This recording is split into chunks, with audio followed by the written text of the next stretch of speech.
Okay, I just requested permission.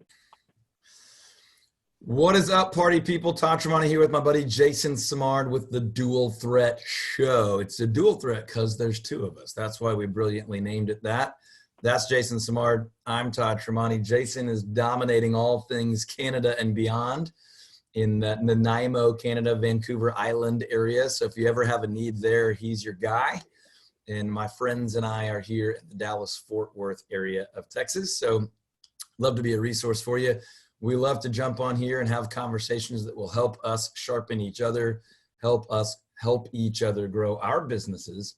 And then we invite you to join us and participate and sometimes suggest questions and comments. And this is one I know we both get a lot because we're kind of both out and about speaking at events, doing stuff on the internet, building our businesses. And we get asked if we do coaching. And it turns out that we both do coaching.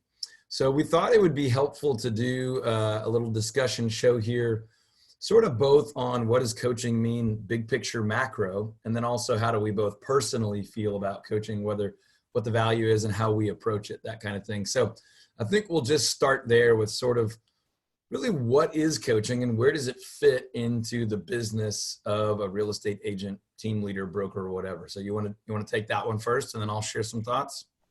Sure. I mean, one of the things that's really important in our industry is that you're investing in yourself, your skills. Obviously, the more you practice and the better you get at what you do, the more successful you'll be. There's no question about that. The other thing that's really important is that you, at least the coaching clients that we're trying to work with, is you need to look at this as a business. And so what we want to help you do is create systems, processes, and basically help you put the right people over time in the right position so that you can scale an actual business. And so everything that we're teaching is from the ground up. Now, people are at different levels with that. We have some coaching clients that are absolutely dominating, but they have absolutely no balance. They're your typical working 7 days a week, flat out, burn myself out a couple times a year, to the, hey, I'm really fired up. I'm in my first year, my second year, and I want to really build this up and I want to do it the right way. So it's amazing, the different conversations that you have to have in coaching, but we really try and tailor it specifically to the people that we're working with the idea that we need to have an end result in mind, which for us is how do we build an actual business similar to what we've done for us. So I was able to build a business in 3.5 years that I was able to exit out of, maintain a healthy six-figure income, which allowed me to go and create other business lines, which is what I use to pay back the people that have helped me build the real estate practice. So it's another income stream. It's a passion of mine. So I get to work and do things that I love every day. So that's the part that I like, just to give you a quick sort of overview of what we focus on. And in our coaching practice, I've actually brought on a ton of support so that we have someone, if you want to do script practice, we actually have somebody that'll do dedicated calls just based on script practice. If you wanted to handle objections, we have that. We have admin support. So if you need to implement some of the admin practices that we have somebody that can help you with that. If you need some help around social media.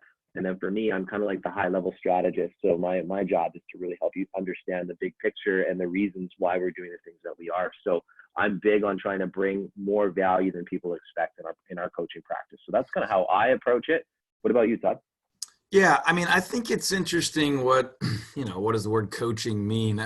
If you grew up around sports, everyone's got different images of, you got a coach that just yells in your face all the time. And then you have the background support people. And I want to do everything that we do uniquely. And some of that's just for purposes of differentiation. Other thing is I want to live my life more valuably, more purposefully than just for money, And so obviously I'm motivated by my faith and my desire to have impact in the world. And that's significantly more important to me than, could I get another coaching client? Can we sell another house kind of thing? So we try to come at it from a point where can we serve you in a way like I want to serve my team members here? It's just an expansion of that.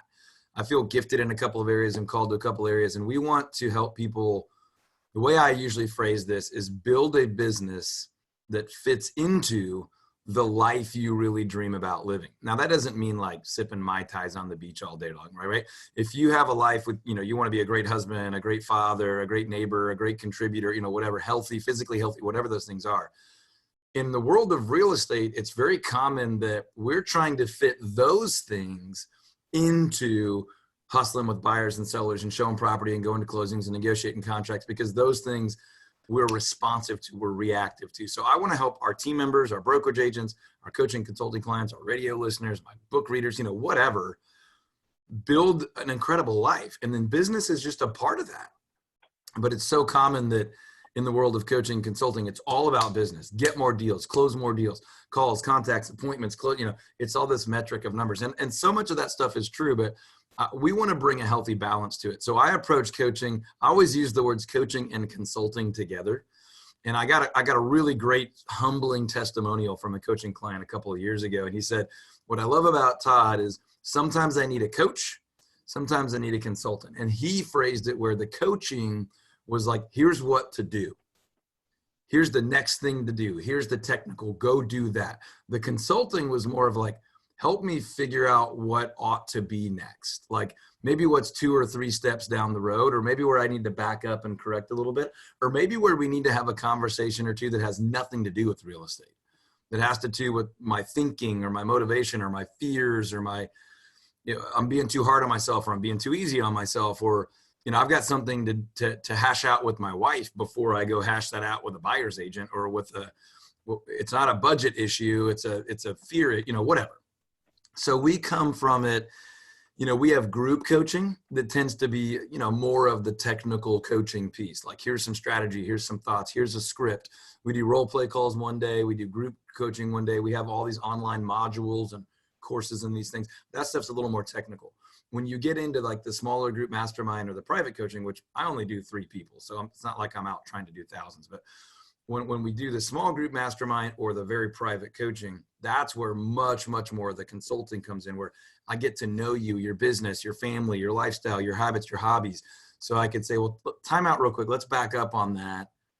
This isn't as much of a real estate thing as a business ownership thing, as how are you allocating your time? And right now what we're going through, depending on when you view this, we're recording it towards the end of 2019, early 4th quarter.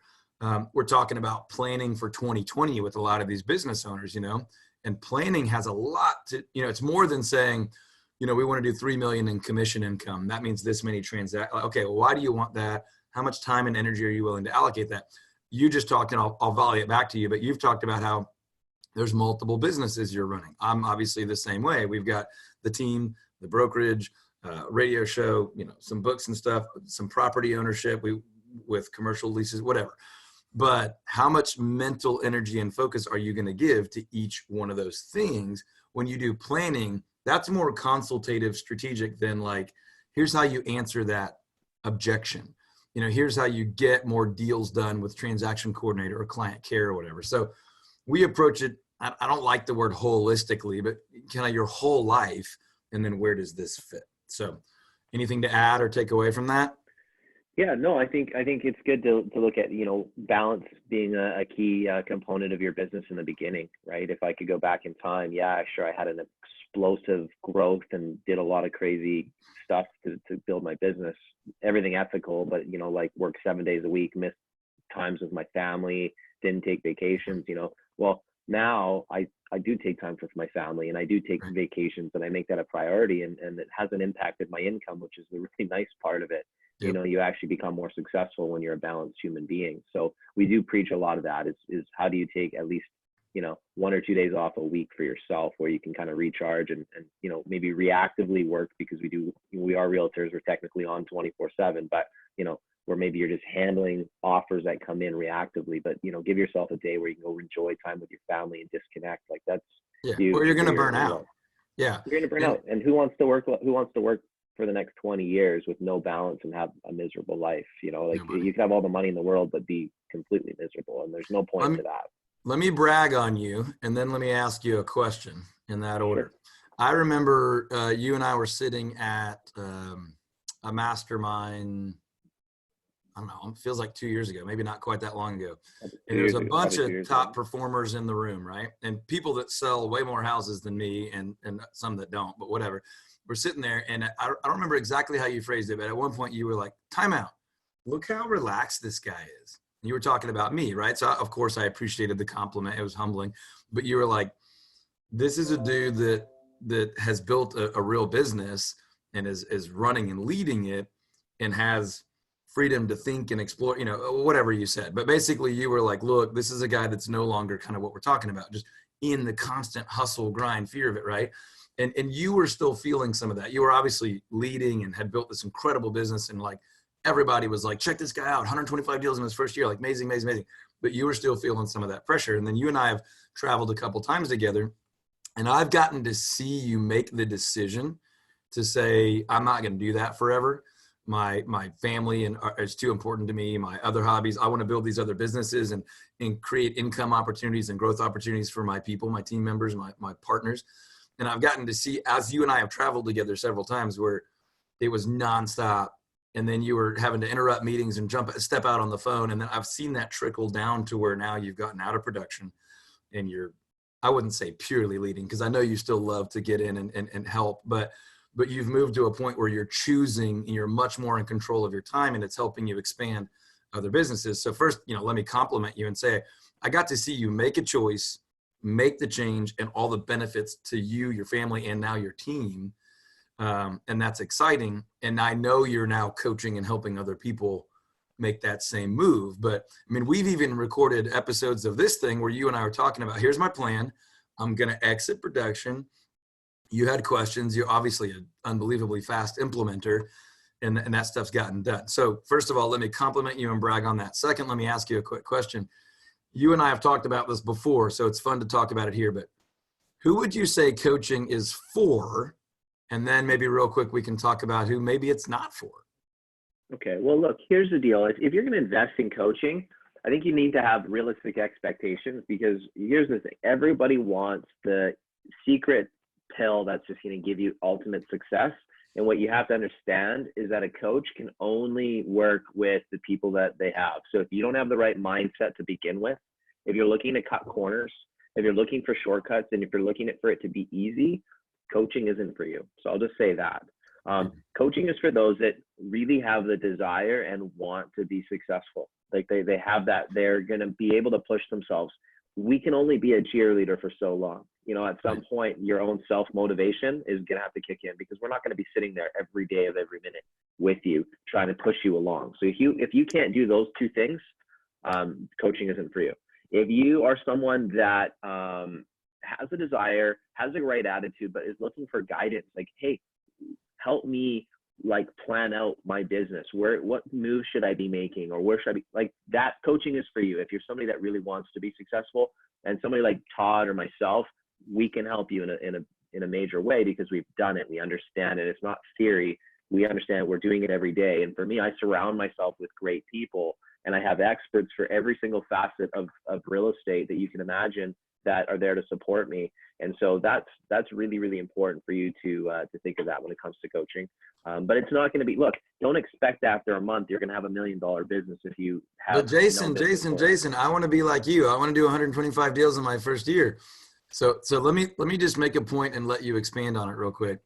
Sure. And then I do want to share something on the other side of what you just said. But people look at what you did, and I did not take off that quick at the beginning of my career. It took me much longer to figure some stuff out, and I'm still learning for sure. But what people don't see is how prepared you were when you started, how much you had been studying, learning, reading, watching, trying things out. And that doesn't take anything away from your rapid growth and development of your business. But what it does is it shows people that it's not real if somebody tells you that they built a $1 bazillion business and overnight. They, one way or the other, they were preparing, or even if they didn't know it, if they were just lucky to be or had earned an opportunity to be around the development of the skills and mentality that were required. And again, that doesn't take anything away from how impressive it is, but you were one way or another being coached or coaching yourself or studying and learning, developing to get there. So people that are like, I want that overnight success, get rich quick. What you just said is like, people need to understand, and I'm echoing it, agreeing entirely, that you've got to get yourself ready. Then you kind of got to get your business ready. And I will just say real quick, and I'll let you because I know you have more to say on that. I agree with everything you just said. I would say it a little differently, that on the one hand, coaching is for everybody, because everyone needs some, you're not going to do it alone. Everyone needs some guidance and some leadership to get to higher levels of success. On the other hand, I have an ideal coaching client, but we're talking about coaching as a whole. So, Sure. Don't go spend money on coaching if that's money that you're not ready to spend. If that's money that's going to put food on your table, put in the hustle first before you go get coached. Read a book, watch a free YouTube video, something like this. Go eat breakfast or hang out in someone's office who's doing really well. A lot of people are kind and generous, not everybody, but there are ways to learn and get to the point where your hustle and your grind got you there. Then you can do what I call buying time, right? I can go pay Jason Simard or Todd Tramonte or somebody else, whatever it is, so that it doesn't take me 5 years to get there. So I can speed up my progression by using your systems, your advice, your guidance. And so maybe in 18 months, I can get where it took you 8 years, but there's a point of you hustling and grinding and using time and energy as opposed to money to get there. Then, for example, one of my ideal target for a coaching client is somebody that's done a lot of that, that's doing fairly well, that has some budget for coaching, but they're stuck. They're either not producing as well as they feel like their work should be, or they're producing really well, but their life's a wreck because there's so much sales. There's no time with family, friends. They can't leverage and grow their business because they can't get themselves out of it enough to do that. So that's kind of my ideal person I can help the best. We have some other people, but that's kind of ideal. Sure. But overall for coaching, there's a point where you've kind of got to get yourself ready a little bit. You've got to show that you're willing to hustle and work first. Would you agree to that? Yeah, you absolutely have to have that, because again, at the end of the day, if you don't already have the self-motivation and desire to be successful and you're not willing to push yourself, a coach isn't going to fix that. That's an internal problem, and so that's a mindset problem. And so maybe you need to get some coaching around your mindset. And there's some great books out there that you can read. There's some, there's Tony Robbins, you can get that stuff. But I don't know that a coach is going to be able to fix that. You have to really want it. And so the students that I'm helping that are having the best success are the ones that are motivated and they're driven. So you give them information and they can't get enough of it and they want to go implement, like they're doers. Yeah. And they don't sit on someday island, or they don't have a million other things that they can think of. You really got to get tunnel vision. If you want to be successful in something, you really got to become tunnel vision in that goal and be like, look, I'm making this happen, in your singular focus. I'll end it on this because I gotta jump on a call. But NASA, when they put a man on the moon, you remember how that happened? You know what they did is they had one singular focus as an entire industry for 10 years. It was like, we are putting somebody on the moon. So every single initiative, everything that everybody did at NASA was focused on one thing, which is putting a man on the moon. Like, that was literally the singular focus in NASA, and that's how they got everybody focused and channeled in tunnel vision on one singular goal. They made it happen. Business is the same way. If you really want to crush it at something in life, really get tunnel vision and singular focus in that area and become almost obsessed with it. And it will happen, because it's just, the universe will just pour so much energy into that one thing. If you put the action behind it, it's impossible for it not to happen. But understand that the journey is different for everybody. Like, it might take someone 10 years to get there. It might take somebody 20 years, 5 years. It just didn't embrace the grind. If you can't embrace the daily grind and hustle and the ups and downs, this might not be the business for you. So just be prepared to understand that success comes with a lot of failures, and you get kicked. And for me, I was kicked a lot before getting into the industry. I had a bunch of things happen to me, and things that, happened in my life, which made me a stronger person, but were huge adversities that I was able to channel into a positive. So everything that you've done in your life sets you up for success. If you've been somebody that slept in silk sheets your entire life and things have been super easy, well, don't be surprised that as soon as you feel a little adversity, your flight response kicks in and you want to quit. There's a lot of people that are really soft, and you have to recognize that about yourself, and then you have to try and correct that, because it is a mindset thing. So that's kind of my belief on this whole thing, Todd. I do have to run, unfortunately, but I love doing these. Every time I write a couple things down, you were somebody that I looked up to. 2-3 years ago when I was at the mastermind, I was like, wow, look how relaxed this guy is. You weren't the highest producer in the room, but you were the happiest guy in the room. And I was like, to me, that's success. You know, he's financially in a very secure place. He has a great business. He has a great family life. He's got his faith and everything else. And he's just so secure in who he is. I was like, that's a successful man. And I'm like, I'm going to learn from that. And I'm going to start continuing on my journey of becoming that person myself. And I thank you for that, Todd, for leading by example. Yeah, man, I really, really appreciate that. That's why we do it. And obviously I love doing these things and learning from you and seeing your rapid growth and picking up and tips and ideas and spending time together. So we'll do another one soon. I'm looking forward to seeing you at the event here coming up. We'll get in the same room, hang out and do this probably the wee hours of the morning. So take off, Awesome, man. I'll talk to you soon. Cheers. And we will talk to all of you on the next one. Over and out. Happy Canadian Thanksgiving too, by the way. Nice.